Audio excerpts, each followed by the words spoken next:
Estábamos buscando, Jorge, porque, bueno, vos algo comentabas con respecto, Sí.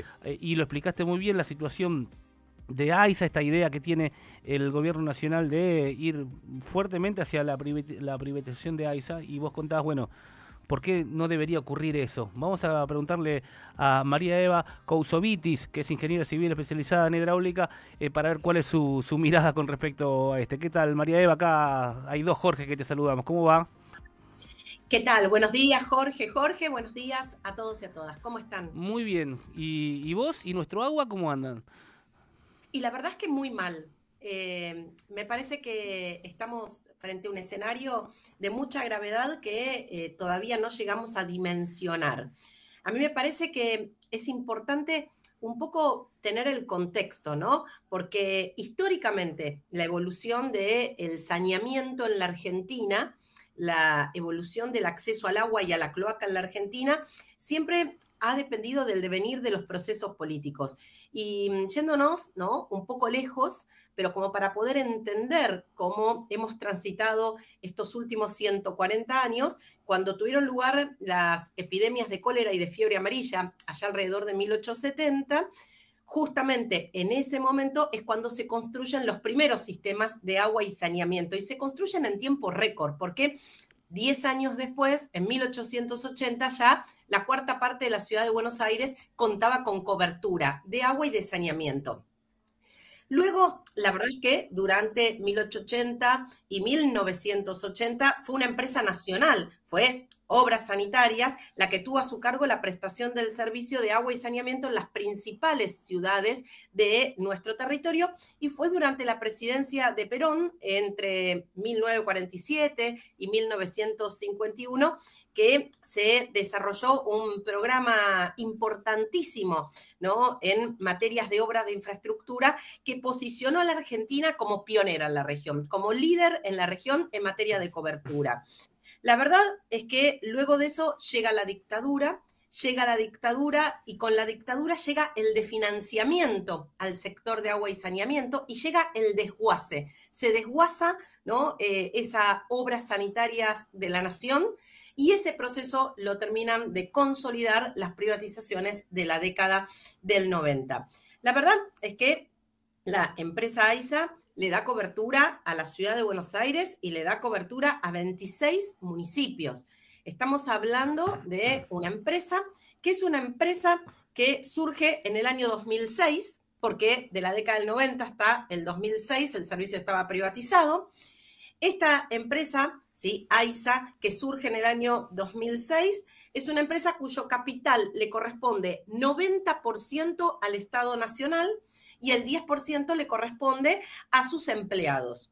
Entonces, cubre no solamente capital y 26 municipios del conurbano bonaerense, sino que su área de prestación alcanza 15 millones de personas, de las cuales a más de 11 millones de personas les da servicio de agua y aproximadamente a 9 millones y medio les da servicio de saneamiento. La verdad es que seguro lo han comentado, pero el primer caso para llevar adelante la privatización de la empresa prestadora AISA fue la sanción de la conocida Ley Bases, que en su artículo 7 justamente declaró a AISA como sujeta a privatización. Pero ¿cuál fue el segundo paso? El segundo paso fue el brutal tarifazo de los servicios de agua, que seguramente recuerdan.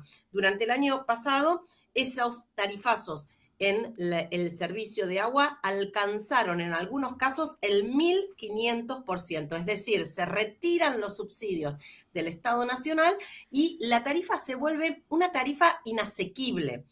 Y hay otro caso importante que a mí también me gustaría mencionar, porque eso tiene que ver con lo que va a suceder seguramente en esta nueva etapa de empresa privatizada, que es que empieza a restringirse por falta de pago el servicio, empieza a cortarse y empieza a restringirse. Bueno, la verdad es que no tenemos antecedentes de que el servicio de agua se corte por falta de pago hasta el año pasado y este año.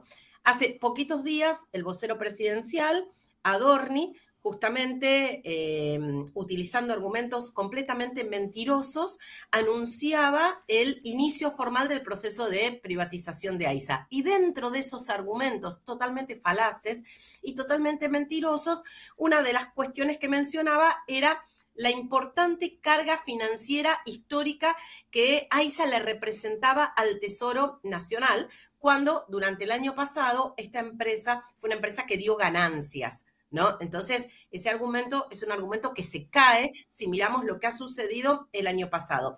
Pero es un argumento que no se sostiene en ninguna parte del mundo, porque es una obviedad que las obras de infraestructura, obras de agua y obras de cloaca requieren de la erogación de dinero del Tesoro Nacional. O sea, si nosotros queremos ampliar la cobertura, es el Estado el que tiene que ejecutar obras de agua y cloaca para poder incorporar mayor cantidad de personas al servicio. Esa mirada de la rentabilidad del servicio a partir del cobro de la tarifa está absolutamente superada. Y la verdad es que lo contradice la Organización Mundial de la Salud, la contradicen organismos internacionales y lo contradicen lo que sucede en muchísimas ciudades del mundo. En la Argentina está estudiado que por cada dólar que se invierte en infraestructura de agua y cloaca, hay $2,5 que se recuperan justamente a partir de el ahorro que implica en términos de lo que sería el uso de servicios de salud.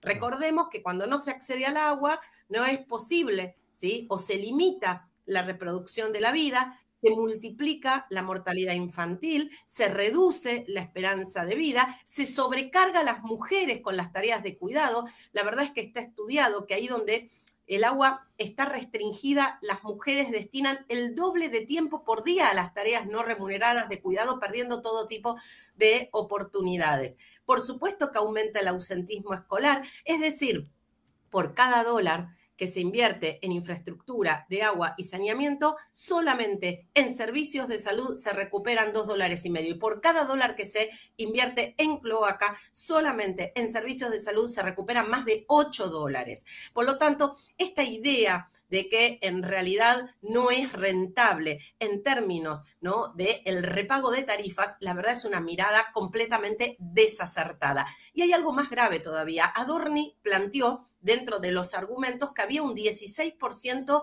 de personas morosas. Entonces, ¿cuál es la solución? ¿Le vamos a cortar el servicio a 16% de las personas que lo reciben? ¿Qué va a hacer ese 16% de usuarias y usuarias que no pueden pagar el servicio o que están demorados en la paga del servicio? La verdad es que esto es muy preocupante porque la Argentina supo ser pionera en materia de agua y saneamiento y fue justamente a partir de la década del 80 cuando comienza, no solo en la Argentina, sino en América Latina, a caer la inversión en el sector.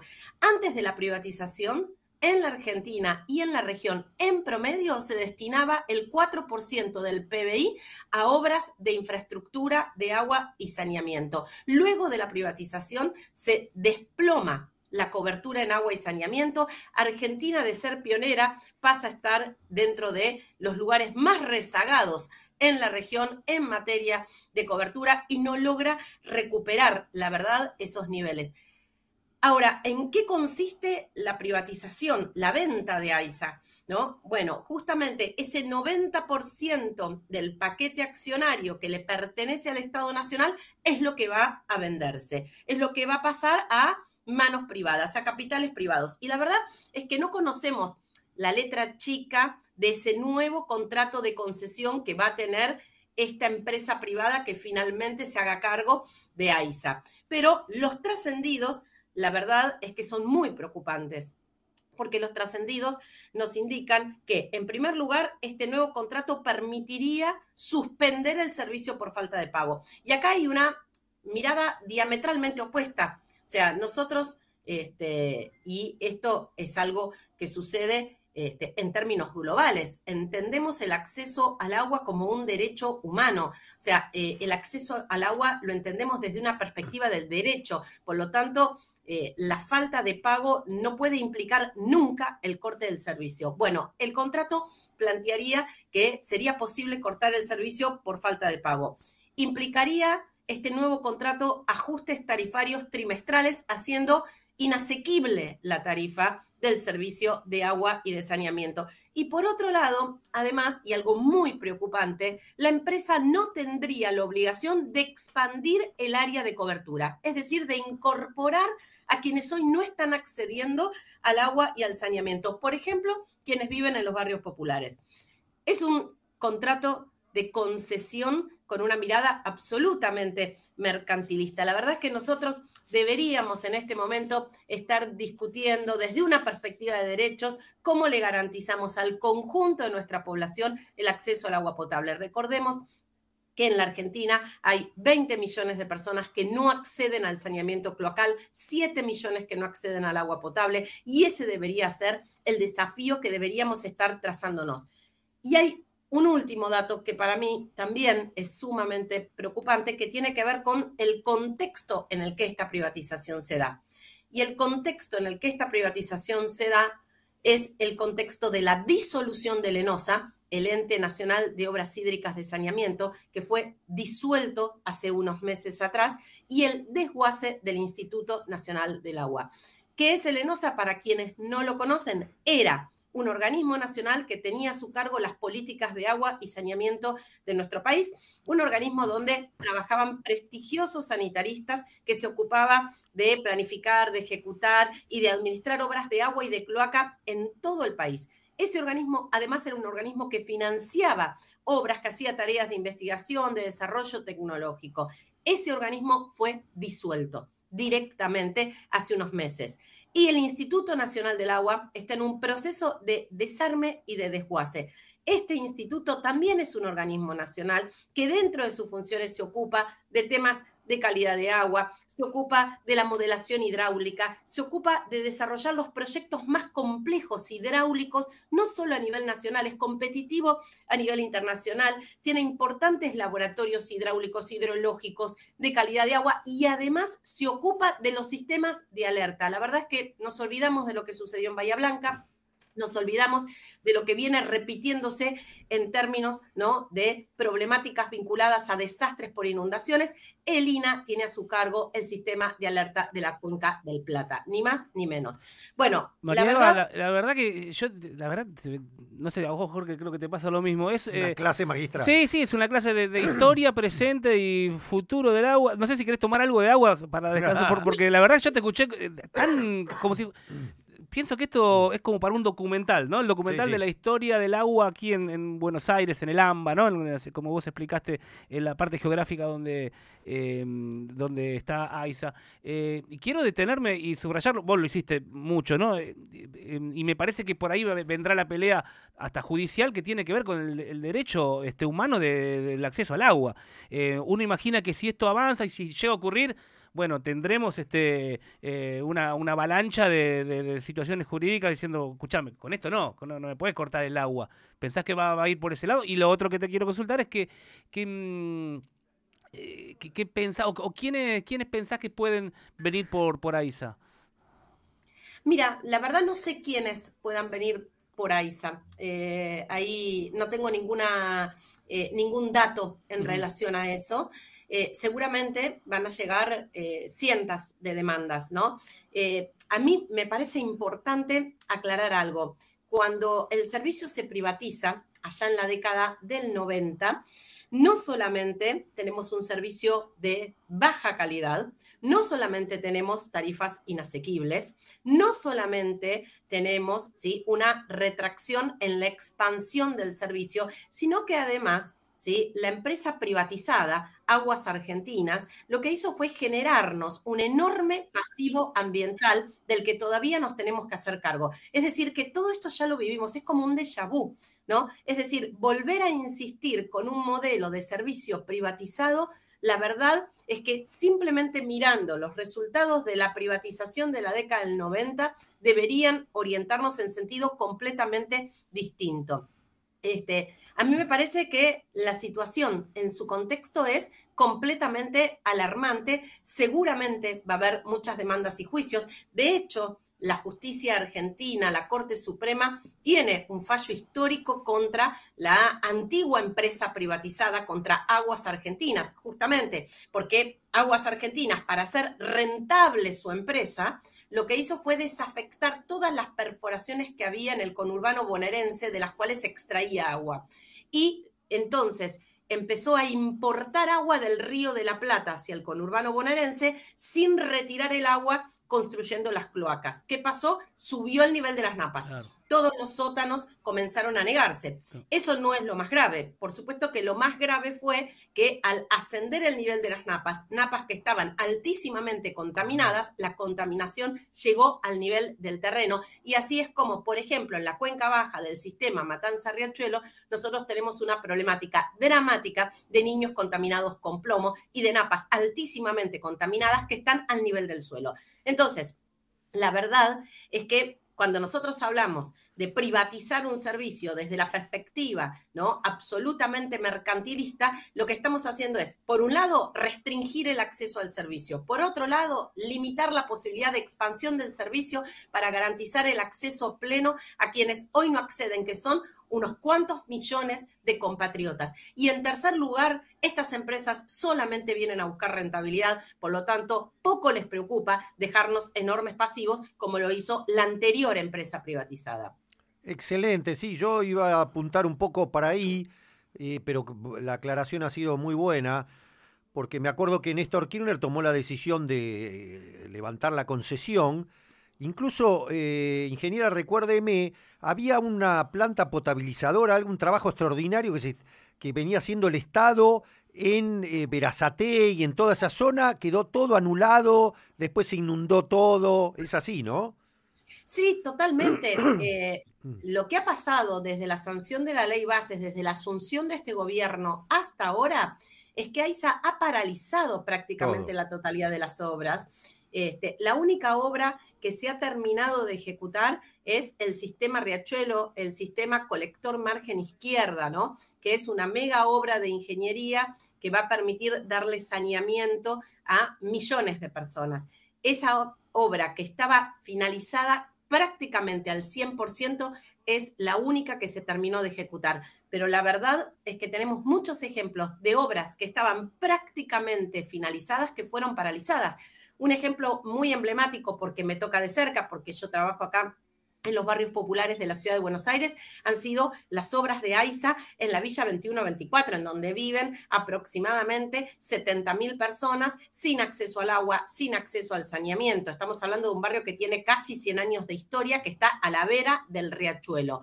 Bueno, ahí la obra de AISA se había ejecutado prácticamente en su totalidad, le faltaban unos pocos metros y fue suspendida en esta lógica de suspender la obra pública. Por supuesto que la organización del barrio que fue y se movilizó hasta AISA, ¿no?, y la lucha del barrio que venía esperando, la verdad, hace décadas esa obra, logró que finalmente esa obra se finalizara. Pero como esta obra, la verdad es que tenemos cantidad de ejemplos de obras que fueron paralizadas, que estaban avanzadas. Y hay algo importante, cuando una obra de infraestructura se ejecuta, si esa obra se paraliza y se paraliza por mucho tiempo, luego esa obra ya no puede recuperarse.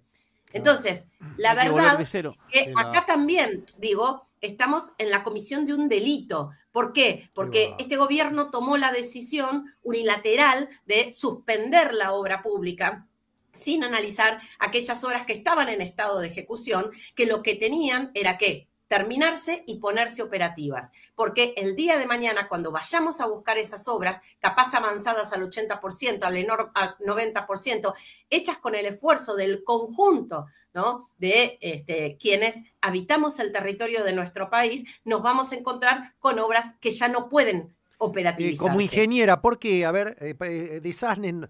aclárenos, a ver, ¿por qué? ¿Se deteriora el material? ¿Qué es lo que pasa? Exactamente.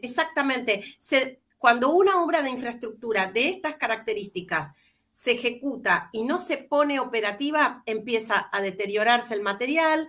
Esas obras justamente necesitan, ¿no?, para poder funcionar, de tanto efluentes cloacales como de caudales de agua. Bueno, cuando no hay efluentes cloacales y caudales de agua, esas obras muchas veces esas cañerías comienzan a ovalizarse más de lo debido, se llenan de materiales, se le incrusta ese material con el paso del tiempo, por lo tanto luego uno cuando quiere rehabilitarlas años después se da cuenta que no puede hacerla. Claro, la pileta, como la pileta en la quinta que uno deja vacía mucho tiempo y se parte. Imagínate que vos tuvieras una pileta en una quinta que decidís dejarla vacía durante 5 años. Bueno, cuando vayas a querer utilizarla, vas a tener que construirla nuevamente. Es exactamente igual. La verdad que es impresionante todo lo que... el daño que se puede hacer. Ingeniera, y en este contexto, en este panorama que nos está describiendo, ¿hay lugar para ser optimista en que esto no ocurra, con que pueda llegar a algún cambio? Uno imagina que va a ser una de las peleas que se vienen. Hay tantos frentes abiertos, ¿no? Como para ir luchando o poniendo la agenda, la lupa sobre ahí. Esto me parece que cuando empiecen a llegar ofertas por ahí y demás, todo esto que usted está contando va, o me imagino que va a amplificarse. ¿Tiene la esperanza de que esto no suceda? Bueno, a ver, yo arranqué contándoles cómo el devenir histórico ha condicionado el saneamiento en la Argentina y en general en nuestra región. A mí me parece que acá hay una decisión política por parte del gobierno nacional de disolver el Estado nacional y parte de esa definición tiene que ver con justamente, ¿no?, disolver el ENOSA, desguazar el Instituto Nacional del Agua, disolver el INTA, privatizar AISA. Me parece que hay una lógica, ¿no?, que tiene que ver no con terminar con el Estado, sino apropiarse del Estado para hacer enormes negocios, otro tipo de negocios, en lugar de garantizar un Estado eficiente que pueda dar respuestas a la demanda de nuestro pueblo. Yo la verdad es que creo que así como en otros lugares, ¿no? No sé, podemos ver qué sucede en Francia, por ejemplo, o en otros lugares se está empezando a discutir la gratuidad del agua, la universalidad. La verdad es que nosotros tendríamos que estar discutiendo la gratuidad y la universalidad y no estar retrocediendo décadas hacia atrás discutiendo que el agua es un derecho humano, que no puede cortarse el servicio, que tenemos que garantizarle al conjunto el acceso en igualdad de condiciones. Lamentablemente, yo creo que en este caso, ¿no?, puntualmente, en el caso de la privatización de AISA, nosotros necesitamos encontrar voces que se multipliquen, ¿no?, trayendo un mensaje claro. La verdad es que el agua no es una mercancía, ¿no? El agua es un derecho y como tal nosotros tenemos que poder defenderlo. Ingeniera, nos hace enseña que ya tenemos que cortar, pero le quería preguntar, no sé si me estoy abusando de la memoria, porque no tiene por qué saberlo, pero ¿cuánto más o menos en el AMBA, cuánta gente está todavía sin agua potable, sin cloaca?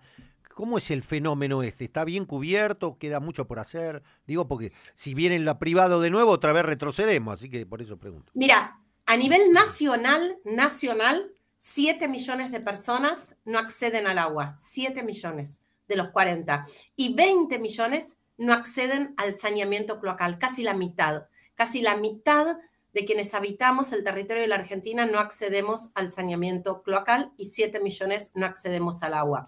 En el caso del área de prestación, hay 15 millones de personas que habitan dentro del área de prestación de AISA y solo 11 tienen acceso al agua. O sea que fíjate, hay 4 millones que están esperando esos programas de expansión para poder acceder al agua. Y por supuesto, hay 6 millones que no acceden dentro del área de AISA, dentro de el área de la empresa. Hay 6 millones que no acceden a la cloaca, que están esperando esos planes de expansión para poder conectarse. Perdón, para que quede claro. Para que quede claro. Es una cifra que hubiera sido menor si hubieran seguido con las obras, ¿no? Ahí está, para que quede claro. ¿Cuánto se hizo de toda esa expansión con la AISA estatal y cuánto con lo privado? Mira, ese dato en detalle, la verdad es que no lo tengo. Solamente lo que sí, la empresa AISA ha elaborado obras de expansión, no solo ha hecho importantes obras de expansión, como por ejemplo el colector margen izquierda, que es una importantísima obra de envergadura que a millones de personas le va a dar servicio de saneamiento. Estamos hablando de personas que habitan en uno de los sitios más contaminados del planeta, como es la cuenca Matanza-Riachuelo, ¿no? Que gracias a esa obra de envergadura, una de las obras que más financiamiento internacional ha tenido a lo largo de la historia y que ahora está concluida al 100%, van a poder acceder al saneamiento. La realidad es que no solamente AISA expandió la prestación del servicio, ejecutó obras de envergadura, sino que además AISA cambió su mirada, porque por supuesto, cuando se privatiza en los 90 el servicio tenía que ser rentable. Y como tenía que ser rentable, entonces, por ejemplo, en las villas, asentamientos y barrios populares que tenemos dentro de todo el área metropolitana, no había servicio de agua y saneamiento. Bueno, AISA logró, gracias a la lucha de las organizaciones que trabajamos y de los habitantes de los barrios populares, AISA logró cambiar esa mirada y entonces empezar a incorporar algunos de los barrios populares dentro del área de prestación. Todo esto retrocedemos, ¿no? Respecto a, desde esa perspectiva, poder garantizar el acceso al agua y al saneamiento. Ahí donde no sea rentable, la empresa no va a dar servicio, la empresa no va a ampliar su área de cobertura, la empresa además va a ajustar cada 3 meses la tarifa, va a cortar el servicio por falta de pago y seguramente, como lo hizo la anterior empresa privatizada, va a generar enormes pasivos de los que vamos a terminar haciéndonos cargo. Ingeniera, ha sido muy clara y muy didáctica, así que le agradecemos esta charla con nosotros. Quedamos como si fueran una clase, estamos en la universidad anotando un montón de cosas y seguramente vamos a tener algún segundo capítulo, alguna segunda clase de esto. Esperemos que con un escenario un poco más, más agradable, pero bueno, que quede claro para darnos cuenta de la gravedad de la situación. Así que estamos muy agradecidos de que haya charlado con nosotros. No, muy agradecida yo de poder conversar con ustedes y de la invitación y por supuesto a disposición. Muy amable. Bueno, fue la ingeniera entonces María Eva Couso